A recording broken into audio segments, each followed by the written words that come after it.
आइए हजरात गिरामी, यहाँ से हम एक सीनियर शायर किरतपुर की अदबी फ़ज़ा में खुशबू घोल रहे हैं, जो हम उनसे मुल्तमिस होना चाहते हैं।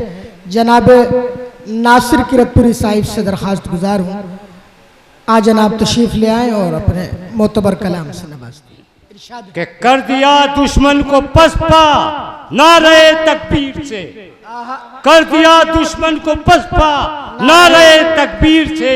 तेरी हिम्मत को नमन, तेरी शुजात को सलाम, तेरी हिम्मत को नमन, तेरी शुजात को सलाम।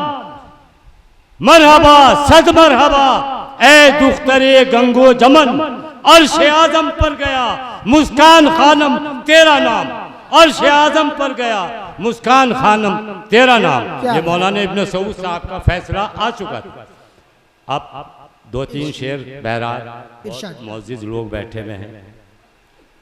ताहिर सऊद साहब कि वो इंसान है ठिकाना चाहता है और फलक पर आशियाना चाहता है, और जिसे देखो मतलब सानी मुलाजा करें कि जिसे देखो खजाना चाहता है, न जाने क्या जमाना चाहता है। इरादा मेरा राहे जिंदगी में खिरत का शामियाना चाहता है। क्या कहना है, क्या कहना है। और परेशानी दावे के साथ कह रहा हूं कि परेशानी उसे रहती है अक्सर जो सच्चा आबदाना चाहता है। मैं नासिर हूँ, मेरा हुस्ने तफक्कुर तबीयत शायराना चाहता है। क्या कहना है, क्या कहना है।